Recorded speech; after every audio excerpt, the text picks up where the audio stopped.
What's up, Growth Nation? Welcome back to Scale or Die, the show where we uncover proven growth strategies from CEOs and growth experts behind some of the world's fastest growing startups.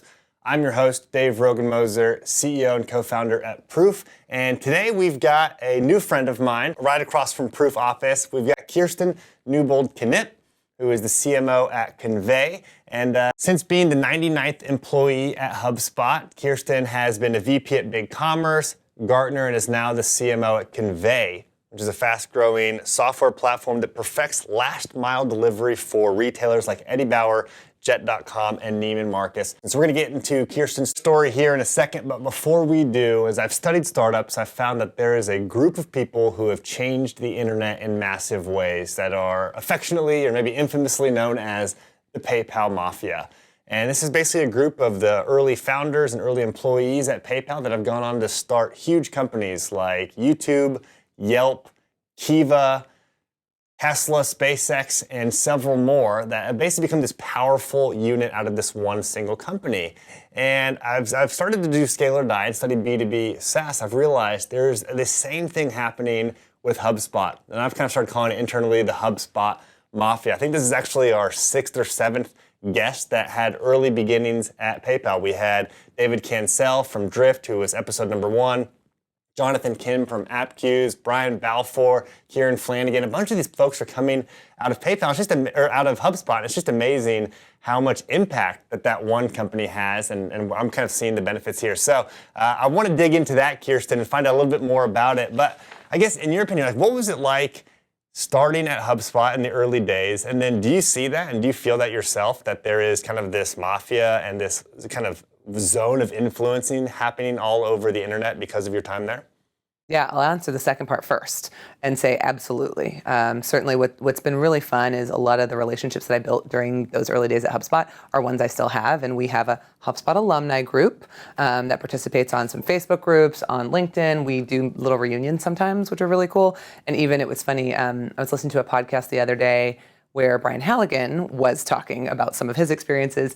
And when they think about the brand that they wanted to build, they even think about HubSpot alumni and what that does for Boston as a market, or where I happen to be in Austin, any of the markets that we follow. But if you look at David and Elias at Drift, they've done amazing things. Jonah Lopin at Crayon. Mike Bolpe is now CEO of Lola. There are any number of HubSpotters whose careers I've followed that some are still doing amazing things at HubSpot, and as a shareholder, I value that. Yeah. But many have gone on to build their own companies, do a number of things. One of the weirder ones that you might not think of is even the HubSpot ecosystem outside it. There's a guy who I built a good relationship with while I was there named Marcus Sheridan. He calls himself the sales lion. But he basically has built a whole series of content and education and training around how to sell the inbound way. And this gentleman who used to own a pool company has now gone off to form an entirely whole new training and content company and is killing it. So I think there's some really cool concepts and great brains and energy around the HubSpot mafia. So to go back to your other question, which is what was I doing at HubSpot? So I was employee 99 or 100, depending on the person. We sort of go, who signed the offer letter first? But I was the head of product marketing. So I was the first product marketer that HubSpot hired, and then built out the product marketing function, built out sort of the case studies and sort of customer advocacy function, built out the events function, and actually sort of one of the probably most remarkable things that still remains that has some of my thumbprint on it is what is now called Inbound. So the Inbound event is over 20,000 people every year. I started it when I was about 9 months into HubSpot as the first ever Hug, which is HubSpot user group. We eventually turned it into Inbound, but was a huge effort, really fun, and very much scrappy startup, get it done. Lots of fun stories about that event. So you launched the very first event. Very first. When we started it, it was actually really funny. I had been there about 4 months, maybe 5 months, and Halligan, our CEO, was like, we should do a customer user group event. And kind of product marketing was a good fit, but I also happen to have a hospitality and events background. So he's like, events, your product marketing, it's you. You own it. Anybody here done anything like this? Do you go to events? Right. Have you seen one before? Do you know how conferences work? Have you been at a hotel? Yeah. So it was sort of like, Kirsten, you're going to do the HubSpot event. I'm like, all right. And we had started these smaller HubSpot user groups in local sort of regional geographies. We thought, gosh, this first one, It's not going to be a marketing event, right? We're not going to generate new pipeline. We are going to really drive intimacy with our customers and our partners. So was it only for customers? It was primarily for customers, and that was the intent. Checking user IDs at the door. Definitely not. Definitely not. It was sort of like if you're a fan of HubSpot, you can come. And this is probably where the story gets funny. So I was month 4 or 5 into my job, and we picked a date. I had 4 months to plan this event. I do not recommend planning any event in 4 months. How long do you recommend? Between 8 and 9 months. I mean, ideally you get a year, but you don't need it. 8 and 9 months gives you really ample time to plan. 4 months, constraint theory, you will get it done, but it is going to be painful because I had almost no help. Eventually, as we got closer, I sort of co-opted half of the marketing team to work with me on it. But for that early part, it was just me and then an intern. And what we built ended up being so successful. We had said 250 attendees, that will be success. And I found a venue, this and that, where everything's coming together, content's coming together. And 5 weeks before the event, we hit 250 attendees. Well, my max capacity was like 275. And so I had some choices to make, and I brought 2 options to Halligan. I knew pretty well what he was going to select, but said, so Brian, we can do one of 2 things. Either we can call it done and just make it really exclusive, and this is such an amazing, tightly knit event. We'll call it concierge. Call it concierge type, right? Make people feel that this is just like, gosh, you've got to get to it next year, get registered early. Said, or we've got 4 weeks left, and it will be really hard. But if you want to make it bigger, I may be able to find another venue. Rent out Patriot Stadium and go for it. Huge! And Brian Halligan likes to go big, so he's like, hell, I want more people. So I said, all right, FYI, I'm going to not do these 2 other things so that we can do this, which was great because we had a culture of kind of stand-ups and scrums, and we would say, you know what, this is getting deprioritized so these other things can happen. And we ended up being slightly over 500 attendees for our first ever event, which was, blew out all of our expectations. How many customers did you have at the time? At the time, we already had several thousands of customers. Okay. And a lot of them were Boston local, which was great. But what we hadn't anticipated, and this was where it sort of came all together, and I think why Hugs was able to become inbound over time, because by the second year, we said, this is now a prospecting event. The fandom that already existed around the inbound movement was huge, right? We thought 250 based on X number of customers, this local geography, who's going to drive, who can fly. The number of people that flew in shocked us, right? It was amazing. The number of people that were close, but maybe 4 hours and drove in and stayed overnight was really surprising for a day and a half event. So we were blown away by how much people loved both the inbound concept and HubSpot itself. And what was that like for other companies that are thinking about doing this or trying to reproduce that? Like, how do you reproduce that? What was really there? It is very hard to reproduce that. I think there are, it's timing, it is an ethos in the market, it is a sentiment, and it's a culture. In this particular case, I think part of it was that we were trying to introduce a new way of thinking, right? So we were evangelizing, we were educating a lot as opposed to just pushing and selling. And that, I think, brings people into your orbit. We actually had, at the time, we were going for SMBs, including very, very small businesses. We eventually realized that really small businesses just didn't have the resources to do inbound right. So we could either punt them as customers or find another way to serve them. So we built a whole ecosystem of partners to actually serve them and serve them in a way that would work for them. And I think that, by being really honest with some of these small businesses and saying, I know that you want to buy the software, but I think if you can't put this much resource against it, you will not be happy, you will not be successful. I would rather not sell you the software. I will introduce you to someone who can work with you on it, or when you've hit a point of growth that this will make sense for you, let's talk again, right? We would turn away business, and that created this trust that folks had.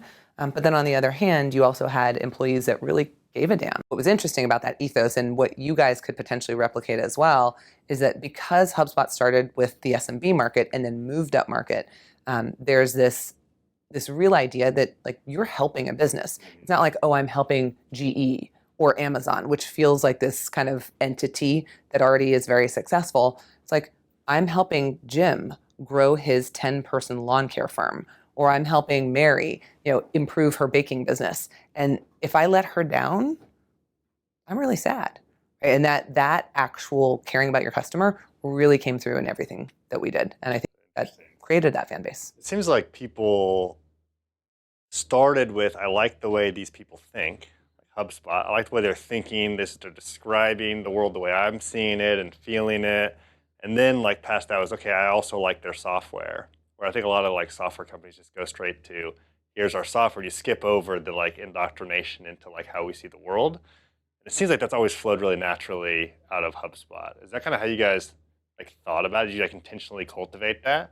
Or did that just kind of come naturally in your marketing? I think it was a little bit of a pivot in the sense that when Dharmesh and Brian first started the business, they actually were going for something more like, I can't remember how they exactly described it, but they thought they were building like the operating system for small business. And it was like every application under the sun. And as they started getting into it, they realized they're like, holy crap, that is super ambitious and crazy. And as they talked to all of the small business owners they were talking to, they realized that the biggest problem was getting found, right? Get found. And that's actually a lot of the ethos around inbound is around get found. And that's one of the modules of the product back in the day. So once they realized that get found was the problem, but that the way people were consuming things was changing, right? The internet changed how we search, and that the consumer is in charge of more of the journey down funnel versus, right, we as the brands get to be in control. They said, okay, we're going to change and kind of flip the script on this, but they had to be evangelical because nobody knew how to do it that way. Marketers said, well, this is always how I've done it. And in order to get people to buy into the idea, we actually had to say, gosh, we've got to teach them. We've got to show them why. And it became an evangelical approach by nature, which is sometimes harder. But I think once you actually do get that indoctrination, people believe it and people actually have conviction and you're no longer selling a commodity. Yeah, interesting. When do you think companies should host an event, like a user event? Like what stage? How should they think about that? It's something that we've kind of always wanted to do something big. You know, it's like when should people be doing that? Like what should be like the main purpose behind one of the first ones? I think it totally depends on your strategy. It's actually something at Convey right now we've talked about. Do you guys do an event? We don't yet do an event. And part of it, sort of one of our founders wanted to do an event this spring. And once we peeled back the onion, I was like, so let's talk about what you think the goals of the event are.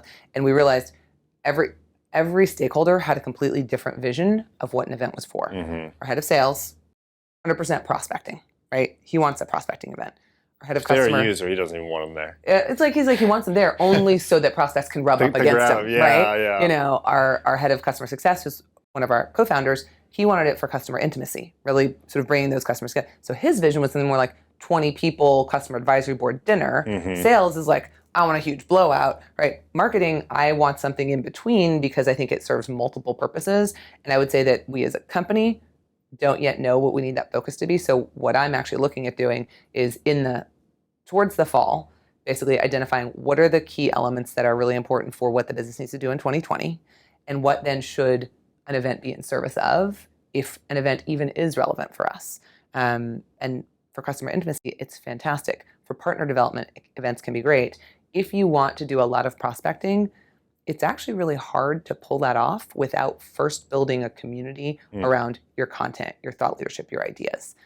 So thinking about it from that perspective, I think is important. And you feel like you don't yet have that for Convey, and so maybe start building that up and then push that prospecting event a year out or just further down the road. Further down the road, absolutely. And I think that for an event like that to be great, you need to bring speakers and educators and insightful folks who are a mix of customers, prospects, industry thought leaders. Mm-hmm. That does not come without much budget. And I've mentioned in passing, some of our clients are very cagey about sharing competitive intel. So until we can cultivate a few of those who might be willing to speak, it is much more difficult to draw the attention of those folks that you really want. Okay, so you guys are just looking at it.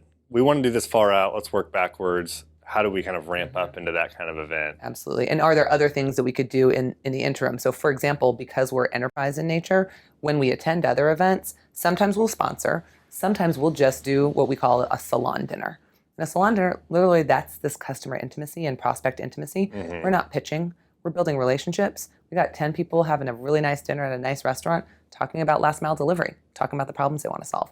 And those have been fantastic for us. Okay, so after HubSpot, you transitioned and you had a really unique perspective at Gartner. So you were an analyst there. And so not only were you a marketer, but then all of a sudden you're analyzing CMOs, right? And I'm curious, like what insights did you gain about the market, about the issues the CMOs were having, about maybe the blind spots that they had? Like what did you learn from that you've been applying, now in your other roles? Yeah, so much actually. It was, I would say, what was really interesting about the Gartner role is that you get to be a consultant without the terrible travel of being a consultant. And so you get to peel back layers at a bunch of different companies. And because we served primarily big enterprise brands, some of them were B2B, some of them were B2C, I saw everything under the sun. And I think the first thing that I saw that I've shared with a lot of people I mentor is that everyone has imposter syndrome. When you look at some of these brands that you admire from the outside and you get under the covers with them, you're like, wow, this is not what I would have expected. You're not as mature as I would have expected. You're not as buttoned up as I would have expected. Your teams are kind of running in chaos. There's a lot of waste. So I think thing one was... Even the big companies that you think have it all together. Absolutely. So they good do to hear. not have it all together. Yeah. So everyone I think has imposter syndrome sometime in their career. And it helped me get over almost all my imposter syndrome because I realized, wow, a ton of people at the top of their game are still learning every day, are still trying to figure it out, still don't have it all buttoned up.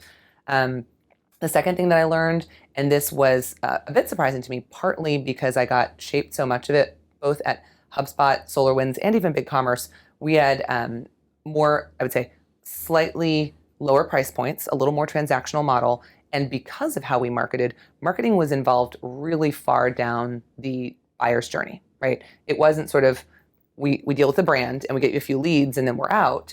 It's really marketing is engaging throughout. Marketing is nurturing. Marketing is getting something to a certain status. And we're having this super tight handoff.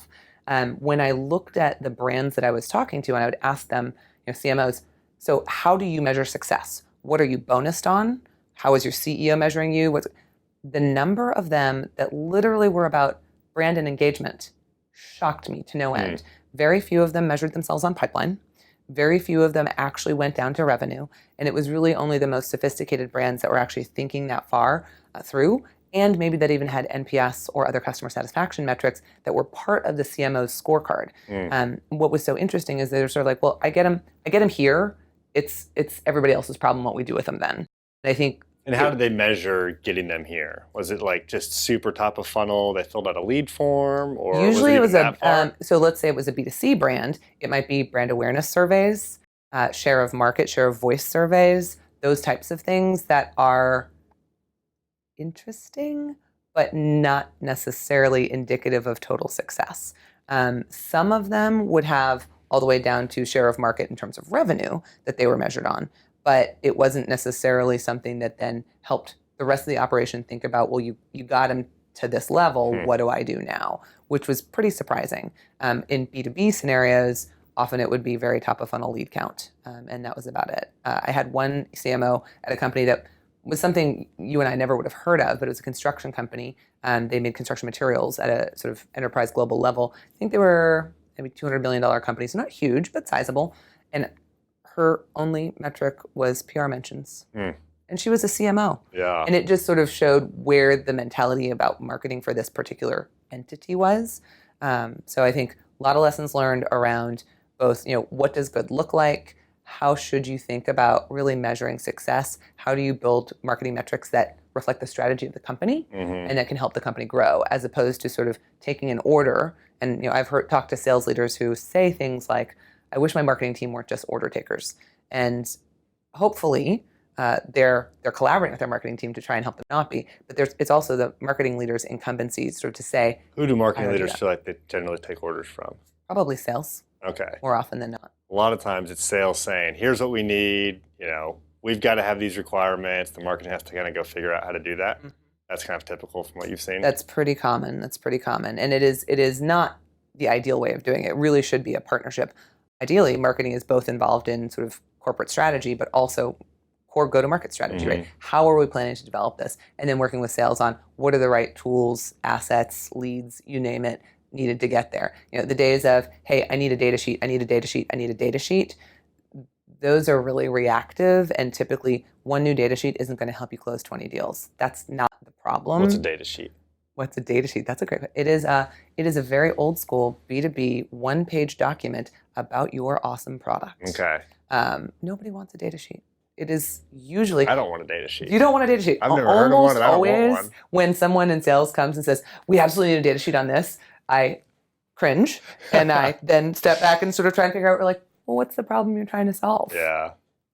So So what is the role of some of these marketing tactics that are hard to measure, the billboard, the brand awareness, the PR mentions, like these things that they're hard to track all the way down the funnel, but still move the needle somewhat. How do you think about those? And like, how should a company allocate resources, if any, to that? Goes back again to what's the strategy we're going after and how are we going to measure success. I think that PR absolutely still has a huge place in broader awareness.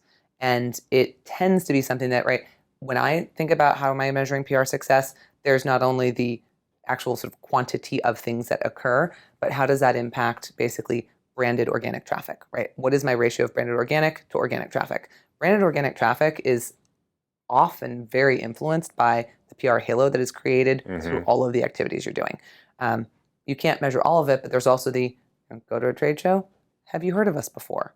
Right? There's some sentiment that certainly happens with it, but it does mean it's very hard to say how many dollars should I invest against this when it's really easy to see every PPC dollar and what it results in. I think we're making a shift as a company. We've always been like super data driven. Like I won't spend $1 Unless if I can't see it come out as $3, down the funnel within the next 6 months.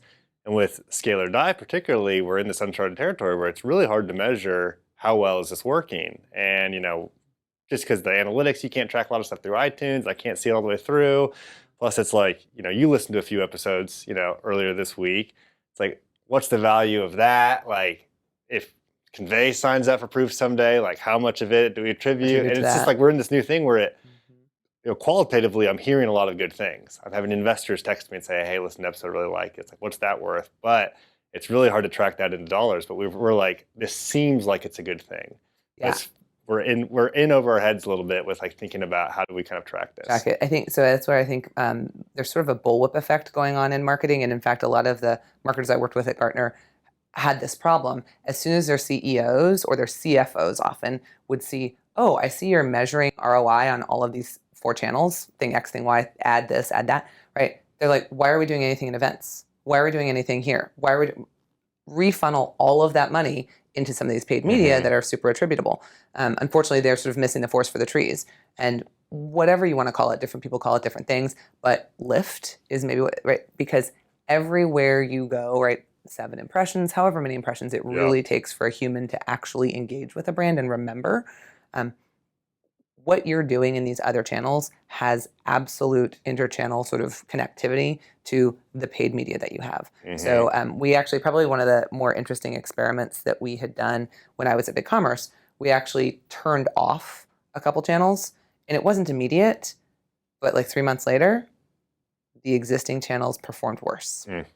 And so once you're at a certain scale, you can actually test a lot of that. And I would say when I was advising clients at Gartner, really big companies have it a lot easier to some extent because they have the law of large numbers. They could take a DMA, right? Take a specific marketing region and say, I'm turning off all of my thing X over here, or I'm doing 0 local PR in this market. And I'm going to compare it to other markets. And they could actually see that maybe, gosh, our media spend is 20% less efficient in market X over market Y. I understand that my soft elements are creating leverage. I think, in the size of business that you're at, it would depend on, hey, what are the other channels that we have going? How can we think about these channels interacting? And probably the most important thing is to ensure that there is a cross-channel strategy, that Scale or Die isn't sort of like it's its own thing that sits by itself. How do you ensure that people understand that it is part of Proof's ecosystem and that sort of attributes back to you and accrues back to you in some way with the message that's really valuable? Yeah, I think with some of these things, we started to have to act on just like certain principles that we like believe to be true and started to go in with our gut and we say, okay, is Scale or Die, like, are we having fun doing this? Like that's going to come across. Like, are we, meeting potential future customers? Like that's going to come across well. Like, are we, is this going to be part of the top of funnel strategy? Like, just in principle, Scale or Die makes a ton of sense to us. And so we're kind of saying, okay, let's do this for 6 months, 12 months and see kind of, I think at that point we'll be able to like see some of the actual metrics on it. I don't know, I guess I think as I look around, everyone's so metrics driven and we love it. We geek out over that stuff. We got, we're in Amplitude all day trying to hook up every little thing. But I think there's become like more space available for just taking some risks and like going with your gut and saying like, what is good marketing? Like, what are we trying to do here?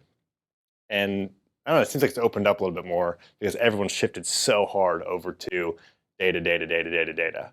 Yeah, I think that it's like anything, it becomes cyclical, sort of goes back and forth a little bit. And I think it depends on the brand that you have, the board that you have, the leadership team that you have, and what their comfort zones are with that.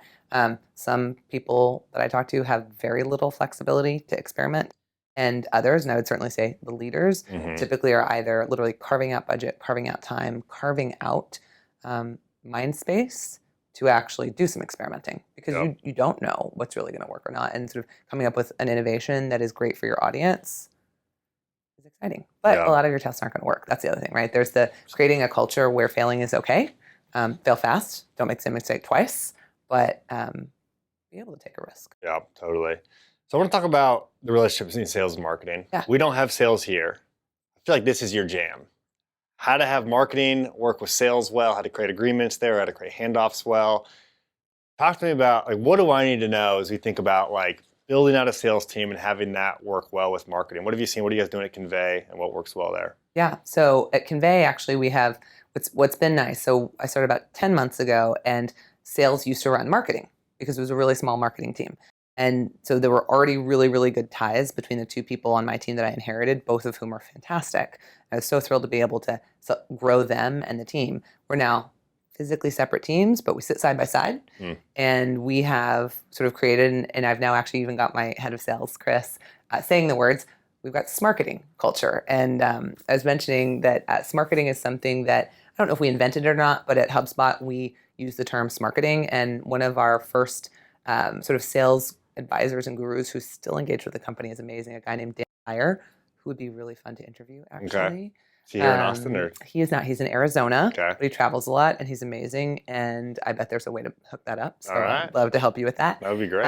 But Dan Tyre sort of created this culture of smarketing, and we cultivated a place where not only were we meeting frequently, but where we sort of understood what do we think the buyer's journey is, right? And that's maybe the first and foremost thing to map out.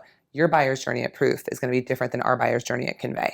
So what does the buyer's journey look like? What are the most logical touch points for marketing? And how do you think about, well, where is the handoff into sales? What does our buyer want, right? Do they want to get a call up here? Do they not want to engage until later? Depending on the persona that they are, that may vary. But maybe to me, one of the first and foremost things, particularly in a B2B sales cycle, is that marketing actually take responsible beyond the lead, and I have a pipeline responsibility goal. I also have a revenue goal, but that's a smaller part of how I'm measured. But my pipeline goal is a pretty big piece of how I'm measured from a success standpoint. So how do you guys define pipeline? Is that start at the lead and end at the sale, and everything in between is the pipeline? So the way we actually, we have different stages. So we have a 6-stage pipeline. Stage 1 is really, it's still a suspect prospect. They're actually a lead that we have sent to sales. So it's an MQL. Sales will accept that MQL if it's an SAL. That's stage 1. If they see our MQL and they're like, no, that's a terrible company, I can see already this is bad, they'll kick it back. We have a pretty high threshold for what we send, so that doesn't happen very often. But from stage 1 to stage 2 is actually being able to connect and set a meeting. Until they have a meeting where someone is willing to have a meaningful conversation, so post-discovery, it doesn't go to stage 2. Only when it hits stage 2 for us does it qualify as actual pipeline, meaning that that sales rep has had a conversation with Dave. He's identified that Dave is not our buyer, but gosh, he could be a great champion. He's at a company that does have a business problem, and I have a rough sizing, right? Is this a $20,000 deal? Is it a $2 million deal? And I can put a number that is still a guesstimate, but a number into our forecast. That is, it's discounted down to, it's like 10% forecast against that number. But until we have a number that goes in the system, it's not considered pipeline yet. So that's the stage. That's them saying, if we land this client, it will probably be worth about this much. About this much, yep. And from there on out, it is much more sales driven, but marketing still engaged, right? We're providing them maybe with content, with engagement, with, we actually even recently added the concept of an executive sponsor, not for all deals, but particularly for really big deals, because I have a marketing background. If our champion is in the digital space, I'm the logical executive sponsor, and I'll sort of co-travel a deal with a sales rep to really help nurture it and build an executive relationship with the client. If it is a very technical sale, our CTO might be the executive sponsor. So we're doing a lot on our very biggest deals to sort of keep nurturing down funnel, whether it's marketing or the rest of the company. But from pipeline on, it's much more sales responsibility, us to pipeline, there's a lot of engagement, in particular right at that spot. And in fact, I was telling Austin earlier this week that I had a little bit of a come to Jesus with my partner in sales, because we were seeing things that, yeah, we have an SLA, and it's less about, gosh, did you do it in 2 days or not? It's more about, are you having urgency? Are you working on great quality leads that are coming in? And we saw a bunch of really phenomenal conversations that myself, my CEO, and our head of sales had at an event that were not being followed up on. And just like any startup, we're fighting for every ounce of revenue, right?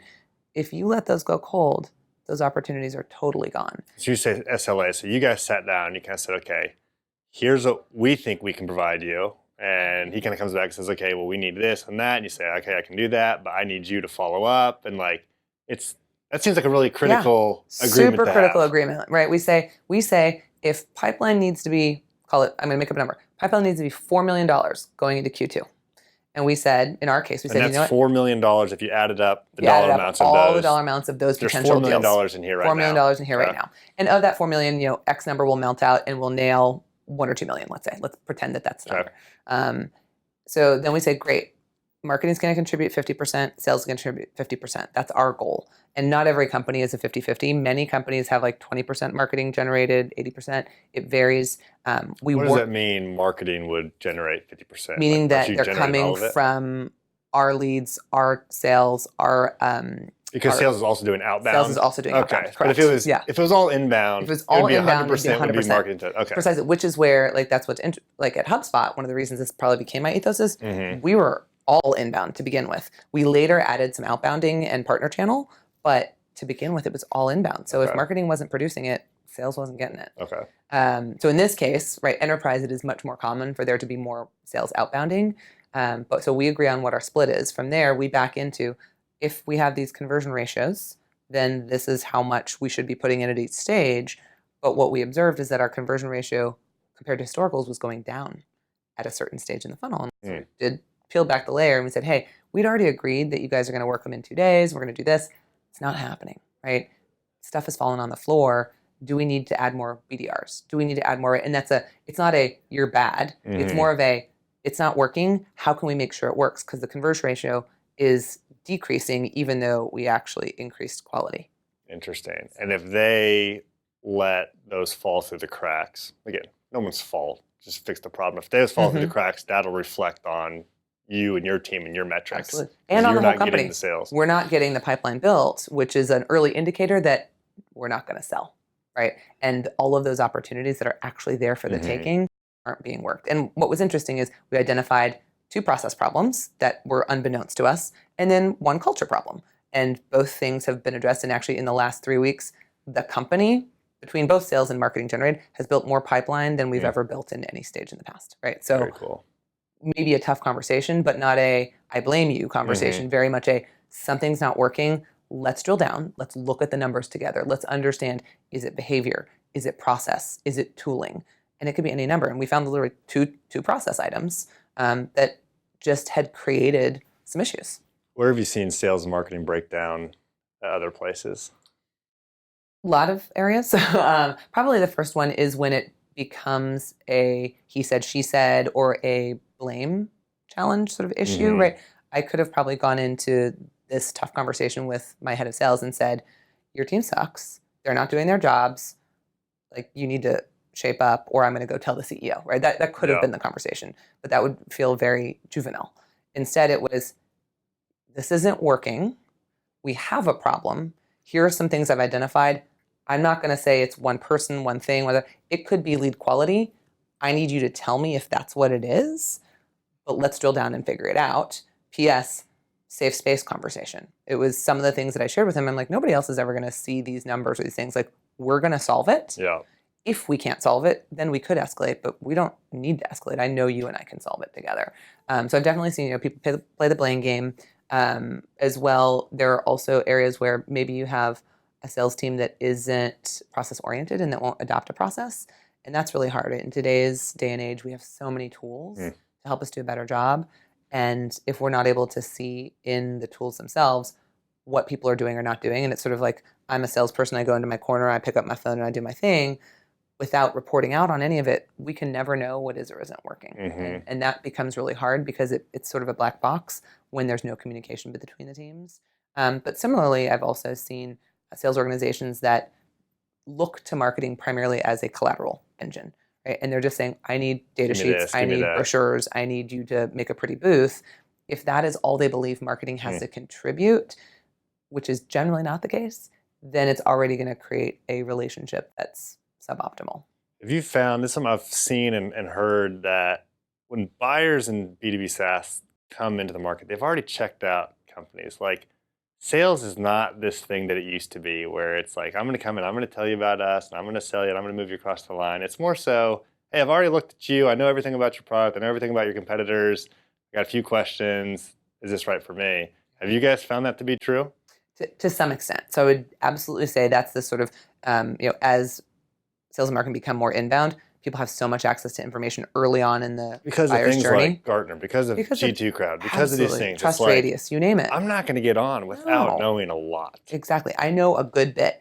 Now, I will say our category is quite complex, so there's a lot you can't know until you get into a conversation. Right, they're sort of saying, I'm trying to compare you to party X, party Y, party Z, and we have competition, but none of our competitors are sort of square head-to-head. We all do the same thing. Sort of like, we do these 5 things. This company does 2 of them. This company does 1 of them. But I bet in your space, there is a lot less transparency. Like, you go to a website, and it's going to be like, we're not going to show you the product. We're going to, you're going to have to fill out this form. Exactly. We'll hop on a call. There's not to mention, if you were to demo our product, for example, without context, you would not know what you're doing. You would be like, these are, so great UI, easy to use once you understand what you're trying to achieve with it, but it's not something that is self-service. You could just log in and immediately know what to do. Because as well, you have to connect APIs from a bunch of carriers, from your own order management system. Until you do some pretty technical heavy lifting, the product has no value to you. So there's, from that standpoint, we absolutely are. Sales is engaging later in the buying cycle than it was, but maybe not as late as something like Proof, where sales never engages so far because you can self-serve all the way through.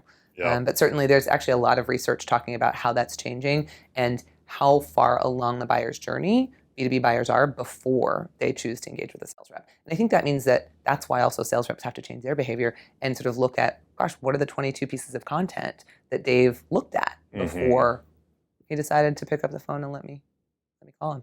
What are the biggest metrics that you and your team are measured on and track religiously? Number one is pipeline. And it's sort of... And how much, and that's just your pipeline. Pipeline that's distributed to marketing. Well, I would say I look at all pipeline because I care about the whole company, right? And are we succeeding? And even if, it's interesting, right? We actually had this conversation the other day. Even if marketing hits our pipeline number, but if sales hasn't hit theirs, I'm not going to celebrate. Yeah. I'm going to be like, okay, we hit ours, stuff is working, what can we do to help over here? If it was like this, then I'd be like, okay, sales, how come you guys are doing so much better on pipeline on your side? What can we learn from you, right? Because ultimately, we together want to hit this one pipeline number. That means we're all going to hit the goal. So pipeline is number one. Then we have some leading indicators into pipeline. But I'd say pipeline, and then ironically, brand awareness, while a vague phrase, there are a couple of things that we specifically are trying to do. We're in brand awareness. I'm basically category awareness. We're trying to create a category called delivery experience management. And to the extent that we can actually start building traffic around a specific keyword term that we are attributing meaning to, and get, literally there's things as fuzzy as if an analyst says it back to me, right? I didn't tell you I'm a delivery experience management company, but you tell me, hey, I heard about somebody looking for a delivery experience management solution. When we hear that, like, we know we've succeeded in creating a category, just like a HubSpot created inbound marketing. Maybe one of the hardest things to do, but there is an aspect of sort of brand and category awareness that we're looking at right now. And there are hard metrics and soft metrics you can put against that around traffic and the like, or some of the sort of that I articulated, and then pipeline. Those are the two. That is fun to hear back, the word you've been trying to like pump in. Like, we kind of did this we called it social proof marketing. I mean, 2 years ago, that wasn't a thing. It was like you add social proof to some things, but then we're like, social proof marketing. And it was probably like 6 months ago, I was talking to someone, they were looking at us like, hey, I'm trying to, shore up my social proof marketing, and I'm looking at different tools. And I was like, what? Like 2 years ago, like no one would have said no that. one would have ever. That wasn't a thing. No. There wasn't anyone to look. It was just like, this is amazing. That this is now this thing you're saying back to me. So isn't that exciting? It's so exciting. One of our customers actually we were at the Home Depot, and a very senior leader. We presented them something, and he literally said, "Deliver experience management. I like that. I think I'm going to steal it." And I just said, hallelujah, say it all day long, right? Please go preach to the choir on our behalf. That's hilarious. Yeah, it's pretty cool. Very cool. So yeah, those are my top two. And then we have lots of subsidiary metrics, right? MQL velocity, quality, quantity, conversion rates for different channels, you name it. Those are all leading indicators into what's actually happening in pipeline. Very cool. All right, well, we need to wrap up here. And we always wrap up with the Salty Six. You've heard some of these on past episodes. I switched them up for season 2, which we're in season 2 right now. This is always my favorite part. Not that I don't like the other parts here, but the Salty Six. So you ready? I'm ready. All right. Number 1, what do you do for fun? Mostly I cook and I drink wine. Nice. And I play with kittens. So but those all go hand in hand. I feel like that's all one night. It is all one night. It's all one night. The kittens come over and they want to snuggle while I'm cooking. And I love food. So my first career was in hospitality. Okay. And I am a total foodie. Love to cook any number of things. We had a tamale party a couple of weeks ago. Intimidating food category to make, but delicious. And not as hard as you think. If you ever need tips, I'll tell you. And what favorite wine do you drink? My number one winery is Ridge. And they make an amazing Zin. The best bottle that I love from them is called Montebello. Okay. Awesome. Montebello. We'll put that in the show notes here. Yeah. Okay, number 2. Do you have a morning routine? And if so, what is it? So it's a sad time. I used to have a great morning routine that involved like 6 days a week, some sort of workout, ran with friends 3 days a week, went to the gym. I have a back injury, and currently my routine is to do physical therapy exercises, and that's all I'm allowed to do. Okay. So I'm starting to go a little crazy, because it's been 3 months since I've gone for a run. When will you be back? Unclear. There's an MRI in my future. Okay. All right. But exercise in the morning or doing something physical. Yeah. Okay, number 3, how do you focus during the day with a lot of stuff coming at you? Not well. Not well. Probably the thing that I will tend to do most if I really need focus time is, this, we have a balcony on the other side. I go to the balcony and I ignore things and I just crank on something on the one screen. The one screen is helpful, right? You can't multitask as well. Yes. Right? You're sort of focused. There are certain pieces of work that aren't great on one screen, but for certain things, it's really focusing. I agree. So. 2 screens is nice for like copying stuff over, but like when I do the same thing. You pull off the external monitor, you go to one screen, and you just work. Yeah. Okay, what is a book that has impacted you deeply over the last few years? So it's an oldie but goodie. And when I think about marketing, one of my favorite books for marketing is Al Ree's Positioning. It's a classic. Yeah. And it has so many things in it that are really, really valuable. So I go back to the classics to some extent. I read that a couple of years ago. I think that's where he talks about Avis versus... I think so. Whatever the number one is, their positioning. We do it better versus... we try harder. We try harder. Yeah. It's like, we may not be better, but we try harder. And like, that worked. Which is cool. We were talking about that the other day. Absolutely. Okay, cool. What's the best purchase you've made recently under $150? I have 2. One, I love my AirPods. I thought I would lose them. They're fantastic. Love them. The quality of sound is shockingly good to me. And the other are really inexpensive kitten toys. Our kittens love, we have these little tiny little fuzzy mice that have a little rattle inside. The endless hours of pleasure from about, $1. It's really good. That's good. Really good. I fell asleep with my AirPods in last night. Ooh. Woke up, they were still both in, and my ears didn't hurt. That's surprising, because it seems like they would It seems like it would, but do you they're sleep just on your so back well or your designed. side? I'm all over the place. I'm like upside down. That's impressive. Yeah, it was awesome. I was like, these are really cool. Okay, the number 6 of the Salty 6. What's one trait or characteristic you have that has led to the success that you have today? I think it's one that is, for so many people, it's around drive. We talk a lot at Convey about skill versus will. And though we have lots of smart people and lots of great skills, you can have all the skills in the world. If you don't have the will, you won't succeed. And I definitely had folks that have worked for me sort of be like, wow, you're constantly going. You're always, you've got so much drive is pretty much what I would say. I have some other unique attributes. Where does that come from for you? Like, why are you so driven? I think it's cultural in my family. My dad was super hard worker. He was an immigrant from Germany when he was 17, no college degree, no anything. He started from basically peeling potatoes at the Royal York Hotel in Canada and made his way up to general manager of an entire hospitality company, right? So self-made man, and I saw what it took for him to succeed.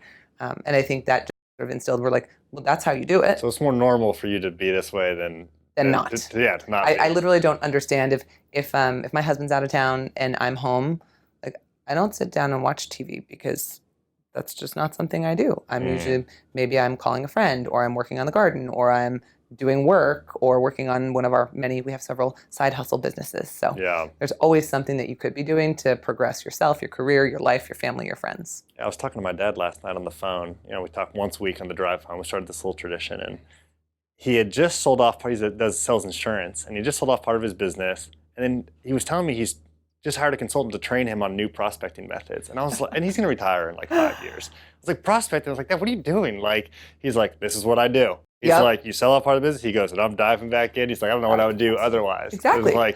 It's just such a good perspective for me to see, like, this is just what you do. It is what you do. And maybe you change slightly how you do it. But I think I think a lot of people, when they stop working, stop having fun, or stop seeing certain things, depending on what their hobbies are, and drive. Yeah, totally. What you do. Very cool. Well, Kirsten, this has been awesome. I learned a ton especially about the sales and marketing relationship as we start to kind of implement that at Proof. So thanks so much. If people want to look you up, find out what you're working on, where can they find you? They can find me at getconvey.com. They can find me on LinkedIn, and they can find me on Twitter at Kirsten Petra. So. You tweet hot takes on Twitter? Not often. Is it? I'll admit. Now, do you think of Twitter as personal, or is it more business? Twitter's more business. And do you have a place you do personal? I'm nerdy. I'm still on Facebook. All right. I'm still on Facebook too. I'm people that are like, I have friends in London who have babies. How else am I going to see the babies? Right? That's true. I need to see the babies, the kittens, the families, and Facebook's great for that. Okay. Very cool. Well, thanks so much for watching. This has been Scale or Die. We'll see you guys in the next episode.